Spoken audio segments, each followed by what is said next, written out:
Assalamualaikum warahmatullahi wabarakatuh dan selamat pagi. Pada hari ini kami akan terangkan tajuk kami iaitu pengurusan organisasi. Di bawahnya ada topik-topik kecil yang kami akan terangkan. Saya Muhammad Hazim Aiman bin Shahnam, nombor matrik saya AB170040 akan terangkan mengenai sistem penilaian prestasi.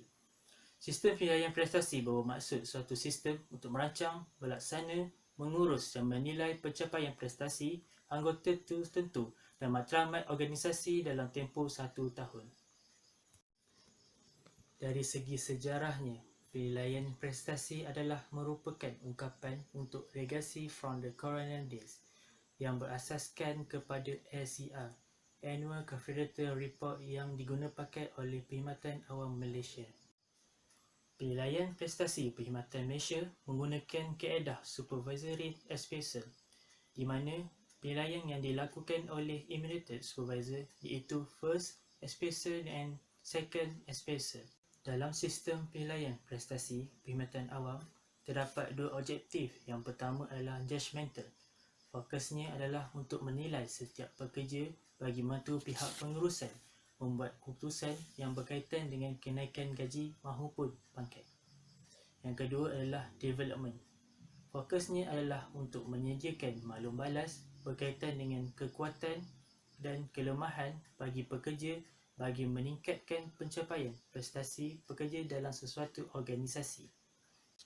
Dasar dan peraturan arahan yang berkaitan dengan pengurusan prestasi yang perlu diikuti oleh sebuah organisasi. Yang pertama adalah Perkeliling Perkhidmatan Bil 4 tahun 2002 adalah untuk satu pelaksanaan sistem Malaysia bagi anggota Perkhidmatan Awam Persekutuan. Dan di bawahnya terdapat dua surat perkeliling yang lain iaitu Surat Perkeliling Perkhidmatan Bil 2 tahun 2009 dan Surat Perkeliling Perkhidmatan Bil tahun 2009 yang digunapakai oleh Ketua Jabatan. Seterusnya, Perkeliling Pegawai Awam Pelatihan, Kenaikan Pangkat dan Penempatan Perkhidmatan tahun 2005 adalah satu pergerakan gaji tahunan pegawai awam untuk mencapai kenaikan pangkat melalui di-Pertuan Agong dari masa ke semasa. Sebagai contoh, untuk pelantikan menteri dan timbalan menteri. Akhir sekali, Perkeliling Perkhidmatan Bil 5 tahun 2007 adalah satu kaedah penilaian prestasi pegawai awam secara berterusan atau tidak berterusan untuk kenaikan pangkat ataupun gaji. Prinsip asas dan tujuan penilaian adalah untuk menentukan kesesuaian dan kelayakan untuk kenaikan pangkat, pemangkuan, pinjaman dan pertukaran pegawai awam. Yang kedua adalah menentukan penempatan dan bidang kerjaya sesuai dengan potensi pekerja. Yang ketiga adalah untuk menentukan kelayakan atau kesesuaian untuk anjakan gaji pekerja. Dan akhir sekali adalah untuk mengenal pasti dan merancang keperluan latihan pekerja dalam sesebuah organisasi. Ciri-ciri penilaian prestasi yang pertama adalah penetapan sasaran kerja tahunan SKT pada pertengahan tahun. Yang kedua adalah penilaian prestasi yang berobjektif, adil dan telus dalam penilaian prestasi pegawai awam. Yang ketiga adalah pengiktirafan kegiatan dan sumbangan di luar tugas rasmi. Akhir sekali adalah penetapan wajaran markah mengikut aspek penilaian yang ditetapkan oleh pihak Perkhidmatan Awam. Dalam konteks penilaian, perlulah membuat penilaian berobjektif, adil dan telus. Seorang penilai tidak dikuasai oleh perasaan atau prasangka sendiri. Selain itu, perlu adil dalam menepati hak seseorang atau sesuatu perkara. Dan akhir sekali, perlulah telus dalam membuat keputusan dan tiada sanksi terhadap keputusan yang dibuat. Penilaian adalah diuruskan oleh Ketua Jabatan. Ketua Jabatan bertanggungjawab untuk mengembeling sumber di bawah kawalannya, iaitu sumber manusia, keuangan, peralatan dan teknologi secara optimum untuk mencapai objektif organisasi. Peranan utama Ketua Jabatan adalah menentukan arah haluan, matlamat dan sasaran kerja tahunan SKT. Yang kedua adalah untuk merangka merancangan kerja tahunan jabatan dan semua unit di bawahnya. Yang ketiga adalah untuk memastikan sistem kerja yang berkesan bagi mencapai sasaran kerja tahunan yang ditetapkan oleh Suruhanjaya Perkhidmatan Awam. Yang terakhir adalah untuk memberikan penekanan kepada pembangunan kerjaya pegawai bagi mencapai organisasi yang baik. Setakat ini sahaja pembentangan saya pada hari ini. Saya akan serahkan kepada rakan saya untuk meneruskan pembentangan. Sekian, terima kasih. Assalamualaikum warahmatullahi wabarakatuh. Saya Muhammad Razik bin Adnan bernombor metrik AB 170032 akan menerangkan tentang Akta Tenaga Kerja 1955. Takrif majikan. Majikan adalah mana-mana orang yang telah memasuki kontrak pekerjaan untuk menggaji mana-mana orang lain sebagai pekerja termasuk ejen dan pengurus. Takrif pekerja. Pekerja adalah mana-mana orang, tidak kira pekerjaannya, yang telah memasuki kontrak pekerjaannya yang telah memasuki kontrak perkhidmatan dengan seorang majikan yang mana upahnya tidak melebihi RM2,000 sebulan. Yang kedua, mana-mana orang tidak kira had gajinya yang telah memasuki kontrak perkhidmatan dengan seorang majikan pekerja kasar. Kewajipan-kewajipan utama majikan di bawah Akta Kerja 1955 dan Peraturan-Peraturan Kerja 1957. Yang pertama, memberi notis bertulis. Memberi notis kepada pejabat tenaga kerja terdekat dalam masa 90 hari dari tarikh memulakan operasi perniagaan. Jika majikan gagal, ia merupakan satu kesalahan dan jika disabitkan kesalahan boleh didenda sehingga RM10,000. Yang kedua adalah Daftar Peraturan-Peraturan Kerja 1957. Majikan yang menggaji pekerja wajib menyelenggara dan menyimpan daftar pekerja yang lengkap seperti di bawah Seksyen 61 Akta Kerja 1955 yang perlu mempunyai butir-butir di bawah Peraturan 5. Hak-hak utama pekerja di bawah Akta Kerja 1955. Yang pertama, hari rehat mingguan. Yang kedua adalah hari kelepasan am bergaji. Yang ketiga adalah cuti tahunan bergaji. Seterusnya, cuti sakit bergaji. Seterusnya, allowance cuti bersalin. Yang keenam adalah bayaran kerja lebih masa. Waktu kerja di bawah Akta Kerja 1955. Yang pertama, pekerja tidak boleh bekerja lebih 5 jam berturut-turut tanpa rehat tidak kurang daripada 30 minit, lebih daripada 8 jam dalam satu hari, lebih 48 jam dalam satu minggu. Tempoh bayaran gaji di bawah Akta Kerja 1955. Yang pertama adalah tempoh bayaran gaji tidak boleh melebihi 1 bulan. Yang kedua, tidak lewat daripada hari ke-7 selepas hari terakhir bagi mana-mana tempoh upah. Yang ketiga, bagi penamatan pekerja, gaji hendaklah dibayar pada hari ianya ditamatkan. Yang keempat, jika pekerja meletak jawatan, gaji hendaklah dibayar tidak lewat daripada hari ketiga peletakan jawatan itu berlaku. Ganti rugi notis adalah seperti jadual berikut.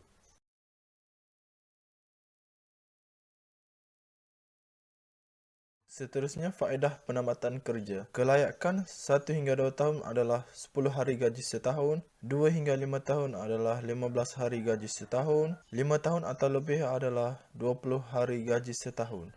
Sekian, terima kasih. Assalamualaikum dan selamat pagi saya ucapkan kepada semua pelajar dan juga Dr. Yi. Terlebih dahulu, saya ingin perkenalkan diri saya, Mio Amiruddin bin Suliman, bernombor metrik AB170057. Pada pagi ini, saya akan membentangkan tentang tajuk saya iaitu teori-teori motivasi. Terdapat 3 teori yang saya akan tekankan pada pagi ini. Yang pertamanya ialah teori motivasi McLellan atau lebih dikenali sebagai teori motivasi keperluan. Yang keduanya adalah teori motivasi pengukuhan. Dan yang ketiganya adalah teori motivasi jangkaan. Baiklah, saya akan teruskan kepada teori motivasi yang pertama, iaitu teori motivasi keperluan. Teori motivasi ini telah diperkenalkan oleh seorang tokoh ahli psikologi terkenal yang bernama David I. McLellan. Beliau dan juga sahabat pengkaji beliau telah mengkaji teori ini untuk menjelaskan motivasi. Dalam hasil kajian yang telah dilakukan oleh beliau, terdapat 3 keperluan yang ditetapkan. Yang pertamanya adalah keperluan pencapaian, yang keduanya adalah keperluan gabungan, dan yang ketiganya adalah keperluan kuasa. Keperluan pencapaian. Keperluan untuk pencapaian ini merujuk kepada keinginan seseorang itu untuk melakukan sesuatu kerja dengan lebih baik, lebih cekap, cuba menyelesaikan masalah dan juga untuk menguasai sesuatu bidang. Untuk yang keduanya, keperluan untuk gabungan. Keperluan untuk hubungan, yang mana merujuk kepada seseorang yang ingin atau mengekal membentuk satu persahabatan yang baik dan hubungan yang baik dengan orang lain. Untuk keperluan yang ketiga, iaitu keperluan kuasa, ianya merujuk kepada keinginan seseorang untuk memberi satu arahan, mengawal orang lain dan bertanggungjawab terhadap orang lain. Baiklah, saya akan teruskan kepada teori motivasi yang kedua, iaitu teori motivasi pengukuhan. Teori ini menyatakan tentang hasil atau akibat menentukan tingkah laku seseorang individu. Baiklah, sebelum kita pergi dengan lebih lanjut, kita perlu tahu apa yang dikatakan dengan pengukuhan dalam teori ini. Pengukuhan yang dikatakan dalam teori ini adalah seperti gaji, kenaikan pangkat dan pujian yang diberikan kepada pekerja yang melakukan tingkah laku diiringi dalam sesebuah organisasi. Baiklah, terdapat 4 jenis pengukuhan yang di dalam teori tersebut. Yang pertamanya adalah pengukuhan positif. Pengukuhan positif ini adalah dengan memberi ganjaran ke atas kelakuan yang diiringi yang berlaku dalam sesebuah organisasi. Sebagai contohnya, jurujual kereta yang mencapai 10 jualan kereta dalam masa sebulan akan diberikan insentif daripada pihak majikan. Dengan ini, ia akan menggalakkan pekerja untuk melakukan satu sikap yang diiringi oleh sesebuah organisasi. Baiklah, pengukuhan yang keduanya adalah pengukuhan negatif. Pengukuhan negatif adalah pengukuhan yang di mana untuk menggalakkan pekerja untuk mengelakkan satu tindakan yang diambil oleh pihak pengurusan seperti kawalan ketat. Sebagai contohnya, jurujual ataupun caller operator yang mana mendapati satu aduan diberikan di mana call operator itu menggunakan kata-kata kesat kepada setiap pelanggan, maka pihak pengurusan akan menggunakan kawalan ketat ke atas operator caller di dalam sesebuah syarikat. Maka dengan itu, setiap tindakan ini akan diambil, dan untuk tindakan kawalan ini diselesaikan dengan satu cara, iaitu apabila pekerja itu menunjukkan sikap yang sudah berubah. Baiklah, untuk pengukuhan yang ketiga adalah kepupusan. Pengukuhan kepupusan.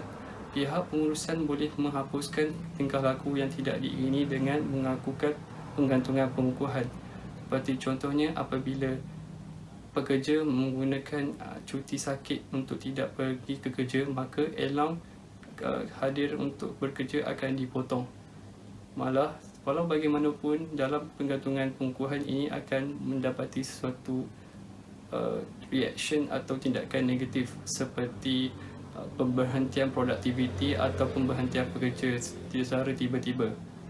Baiklah, untuk yang ketiganya adalah pengukuhan hukuman.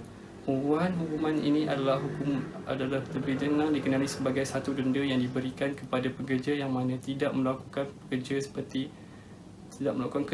yang diingini. Maka dengan ini, sebagai contohnya, kita dapat lihat yang mana pekerja yang selalu datang lewat akan dipotong gajinya. Dan dengan melalui penggantungan hukuman ini, maka pekerja akan lebih untuk menunjukkan sikap yang positif. Baiklah, saya akan teruskan kepada teori motivasi yang ketiga, iaitu teori jangkaan.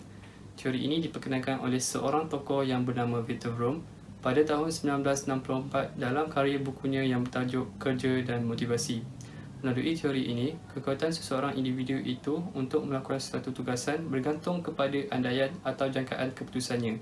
Jika keputusannya menarik, maka seseorang individu itu dapat melakukan kerja dengan lebih baik. Dan dalam teori jangkaan ini terdapat 3 hubungan. Dan hubungan yang pertama adalah hubungan di antara usaha individu dan juga prestasi individu. Hubungan ini merupakan satu andaian di mana setiap usaha individu yang ditunjukkan itu memberi kesan kepada prestasi individu.